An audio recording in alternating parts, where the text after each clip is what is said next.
Channel நண்பர்களுக்கு வணக்கம். இன்னைக்கு நம்மளோட சேனல்ல எதை பத்தி பார்க்க போறோம் அப்படின்னா, நம்மளோட சேனல்ல ரீசெண்டா பார்த்தீங்கன்னா, ஒருத்தர் ரொம்ப கடுமையா ஒரு கமெண்ட் அனுப்பியிருந்தாரு. என்ன அப்படின்னா, "முதல்ல நீ என்ன தொழில் பண்ற?" அப்படின்னு சொல்லிட்டு கேட்டிருந்தாரு. அவர் வந்து நம்மளோட பழைய வீடியோக்கள் எல்லாத்தையுமே பார்த்தாரா என்னன்னு தெரியல. இப்ப நீங்க இந்த தம்ப்நெயில பார்த்துட்டு தான் நம்மளோட இந்த வீடியோவவே பார்க்க ஆரம்பிச்சிருப்பீங்க. இப்ப நீங்க இந்த தம்ப்நெயில்ல பார்த்த இந்த 4 தொழிலுமே பார்த்தீங்கன்னா, ஒரே சமயத்துல நான் ஒருத்தன் மட்டுமே பேரலலா பண்ணிட்டு இருந்தேன் அப்படின்னா, அப்பன்னா யோசிச்சு பாருங்க. எனக்கு எந்த அளவுக்கு தொழில் மேல ஈடுபாடு இருக்குன்ட்டு. அதே மாரி குவைத் டூ வில்லேஜ் மளிகை கடைன்னு தான் நான் போட்டிருக்கேன். நான் வந்து 2009, 10 அந்த காலகட்டத்திலேயே தொழில் பண்ணணும் அப்படின்னு சொல்லிட்டு ரொம்ப கஷ்டப்பட்டு முயற்சி பண்ண ஒரு டைம் அது. அந்த சமயத்துல நான் அப்பதான் காலேஜ் முடிச்சிருந்தேன். ஸோ எப்படி பார்த்தாலும் பெற்றோர்கள் நம்மள நம்பி ஒரு சுயதொழில் பண்ணணும் அப்படின்னு சொல்லிட்டு, அந்த சமயத்துல நம்பிக்கையா பணம் குடுத்து உதவ மாட்டாங்க. அப்படிங்கிறனால ரொம்பவே கஷ்டப்பட்டு நான் பல முயற்சிகள பண்ணேன். அந்த சமயத்துல நான் பண்ணுன முயற்சியில மளிகை கடையும், நாட்டுக்கோழி பண்ணையும், இந்த காய்கறியும் ஒண்ணு. இதுல பார்த்தீங்க அப்படின்னா, என்னால அந்த சமயத்துல எந்த தொழிலையுமே ஆரம்பிக்க முடியல. ரொம்ப போராட்டத்துக்கு அப்புறம் நான் வந்து வெளிநாடு போயிட்டேன். வெளிநாடு போயிட்டு 10 வருஷம் கழிச்சு திரும்பி வரும்போது 2020ல முதல் முறையா பார்த்தீங்க அப்படின்னா, நான் ஃபர்ஸ்ட் டைம் ஆரம்பிச்சது தான் நாட்டுக்கோழி பண்ணை. அந்த நாட்டுக்கோழி பண்ணை ரன்னிங்கில இருக்கும்போதே பேரலலா பார்த்தீங்கன்னா, கறிகடையும் ஆரம்பிச்சேன். கறிக்கடை அப்படிங்கிறது என்கிட்டயே வான்கோழி, நாட்டுக்கோழி, கடக்கநாத்து, அதே மாரி கின்னிக்கோழி, வாத்துலயே 2 வெரைட்டி இந்த மாரி கிட்டத்தட்ட பார்த்தீங்கன்னா 6 வெரைட்டி நானே வளர்த்தேன். அதுக்கப்புறம் பிராய்லர் மட்டும் வெளியில வாங்கிட்டு, மொத்தம் 7 விதமான வெரைட்டிய வச்சு கறிக்கடை என்னோட சொந்த இடத்துல, சொந்த பண்ணையிலேயே நான் வெட்டி குடுத்தேன். அந்த சமயத்துல நாட்டுக்கோழி பண்ணையும் சரி, கறிக்கடையும் சரி, இந்த 2ம் நான் பேரலலா பண்ணிக்கிட்டு இருக்கும்போதே, எனக்கு ஒரே வாரத்துல 50,000லாம் நான் சம்பாரிச்சேன். அந்த மாரி ஒரு காலகட்டத்த நான் ஃபேஸ் பண்ணிட்டு தான் வந்திருக்கேன். அதுக்கப்புறம் தான் 1 வருஷம் கழிச்சு நான் ஆரம்பிச்சது தான் மளிகை கடை. அந்த மளிகை கடையும் என்னோட சொந்த இடத்துல ஆரம்பிச்சதுக்கப்புறம், ஜெராக்ஸும் அதே மாரி ரீசார்ஜ், பில் பேமெண்ட்டு, ஆன்லைன்ல வந்து ஈபி பில் பே பண்றது, அதே மாரி இந்த குழு லோனு கட்டுறது, எந்த லோன் வேணாலும் பே பண்ணிக்கலாம் அப்படிங்கிற மாரி எல்லாத்தையுமே நான் பேரலலா பண்ணும்போது, எனக்கு அதுல கமிஷன் மட்டுமே எப்படி பார்த்தாலும் ஒரு நாளைக்கு ரூ. 1000 கிடைச்சிரும். இந்த அளவுக்கு வந்து பார்த்தீங்கன்னா, கமிஷன்லேயே அந்த மளிகை கடை மூலியமா எனக்கு ரூ. 1000 அப்படிங்கிறது தினம் லாபம் மட்டுமே எனக்கு கணக்குல வந்துச்சு. அதுக்கப்புறம் பார்த்தீங்கன்னா, ஜெராக்ஸ்ல பாதிக்கு பாதி நமக்கு லாபம். எனக்கு மிகப்பெரிய அளவுல ஜெராக்ஸ் கடையிலயும் லாபம் கிடைச்சது, ஒரே நாள் கணக்குல பார்க்கும்போது. மளிகை கடையில நான் விக்கிற ஒவ்வொரு பொருளுக்கான லாபமும் எனக்கு முழுக்க முழுக்க லாப கணக்குல தான் வந்துச்சு. ஏன்னா வாடகை இல்ல, கரண்ட் பில் இல்ல, இந்த மாரி எந்த பிரச்சனையும் இல்லாம அவ்வளோ அழகா ஸ்மூத்தா நான் பிசினஸ் பண்ணேன்.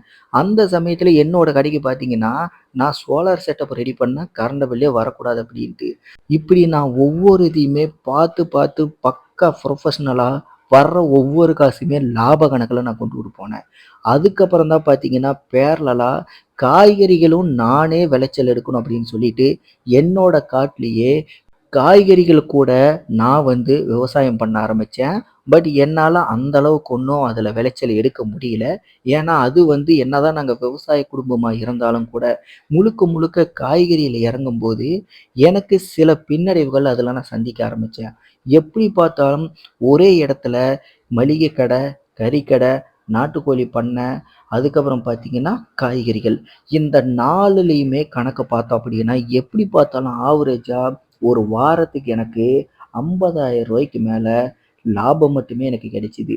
அப்பன்னா ஒரு விஷயத்த நல்லா யோசிச்சு பாருங்க. எந்த அளவுக்கு வந்து நம்ம மேல நம்ம கான்ஃபிடென்ட்டா நம்மளால முடியும்.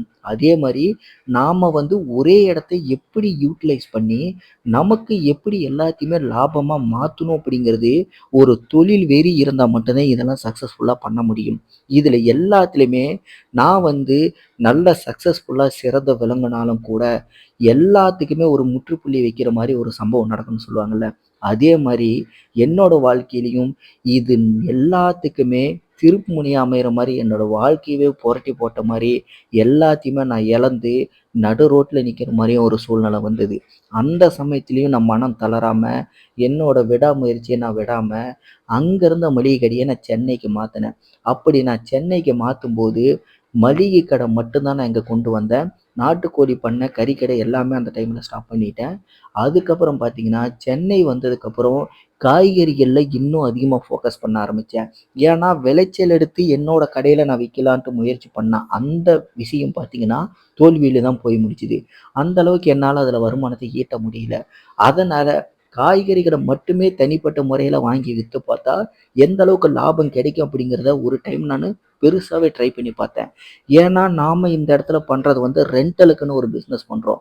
அந்த ரெண்டலுக்குன்னு பண்ணும்போது, நமக்கு இருக்கிற இடத்த அதிகமா லாபத்த கொண்டு ஏதாவது பண்ணுனா மட்டும் தான், நம்மளால அங்க சர்வைவ் ஆக முடியும். அப்படிங்கிற ஒரு கண்ணோட்டத்துல, மளிகை கடை சிட்டிக்குள்ள என்னால போட்டி போட முடியல. அதனால நான் காய்கறியில ஃபோக்கஸ் பண்ணேன். காய்கறியில உதாரணத்துக்கு நான் ஒரு ரூ. 1000 வாங்குறேன் அப்படின்னா, அதே ரூ. 1000 லாபமாவே அந்த காய்கறியில எடுப்பேன். ரூ. 1500 காய்கறி வாங்குறேன் அப்படின்னா, அதே 1500 முடிஞ்ச வரைக்கும் 1700, 800 சில சமயங்கள்ல 2000 கூட அத வச்சு நான் லாபம் சம்பாதிச்சிருக்கேன். அப்படியே பாதிக்கு பாதி தான்.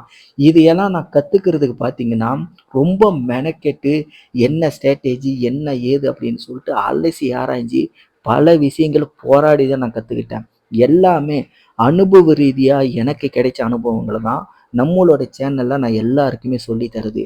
இந்த வீடியோல நான் ஆரம்பத்துல சொன்ன மாரி, அந்த நபர் பார்த்தீங்கன்னா, புதிதாக இந்த வீடியோவ பார்த்திருப்பாரு போல்ருக்கு.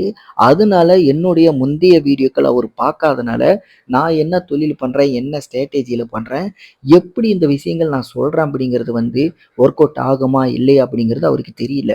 எல்லாமே என்னோட வொர்க்கிங் எக்ஸ்பீரியன்ஸ் ஆன் ஃபீல்டுல நான் கத்துக்கிட்டது. இதெல்லாம் வந்து யாருமே எனக்கு சொல்லி தர கிடையாது. நானா இறங்கி கஷ்டப்பட்டு ஒவ்வொரு விஷயத்திலுமே அடிபட்டு கத்துக்கிட்டது. என்ன பொறுத்தவரைக்கும் இந்த தொழில்கள் எல்லாமே எப்படி நம்ம முயற்சி பண்ணாலும் நம்மளோட திறமைக்கு ஏற்றவாறு ஒரே இடத்துல மல்டிபிள் இது பண்றோம் அப்படின்னா, எல்லாமே நம்ம கண் பார்வையில இருக்கணும்.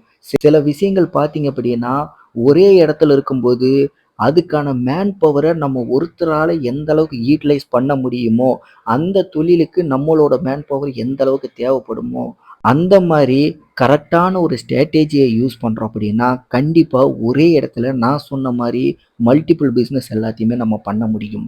இதுக்கு எல்லாத்துக்குமே தேவையான மிக முக்கியமான மூலதனமே, உங்க மேல நீங்க வைக்கிற நம்பிக்கையும், முடியும் அப்படிங்கிற அந்த ஒரு தைரியமும் தான். கண்டிப்பா இதே மாரி உங்களாலயும் சாதிக்க முடியும். எத்தனை தடைகள் வந்தாலும், எத்தனை துரோகங்கள் வந்தாலும், எல்லாத்தையுமே கடந்து தான் நானும் வந்தேன். அதே மாரி தான் நமக்கு எல்லாருக்குமே வாழ்க்கையில இருக்கும். அதே மாரி நீங்களும் அது எல்லாத்தையுமே நமக்கு ஒரு முட்டுக்கட்டையா நினைக்காம, முன்னோக்கி போய்க்கிட்டே தான் இருக்கணும். நமக்கான எண்டு அது கிடையாது அப்படிங்கிறத முதல்ல புரிஞ்சுக்கங்க. எதுவுமே நமக்கு தோல்வியிலயும் வராது.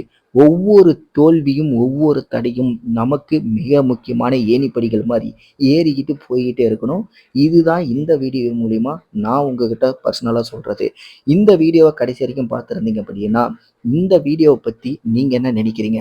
உங்களுக்கு இதுல ஏதாவது சந்தேகங்கள், மாற்று கருத்துக்கள் இருக்கு அப்படின்னா, மறக்காம கீழ கமெண்ட்ல தெரியப்படுத்துங்க. இதே மாரி தொழில் சம்பந்தப்பட்ட வீடியோக்கள் நீங்க பார்க்கணும் அப்படின்னா, கண்டிப்பா நம்ம சேனல சப்ஸ்கிரைப் பண்ணுங்க. அடுத்த வீடியோல நான் உங்கள சந்திக்கிறேன். நன்றி, வணக்கம்.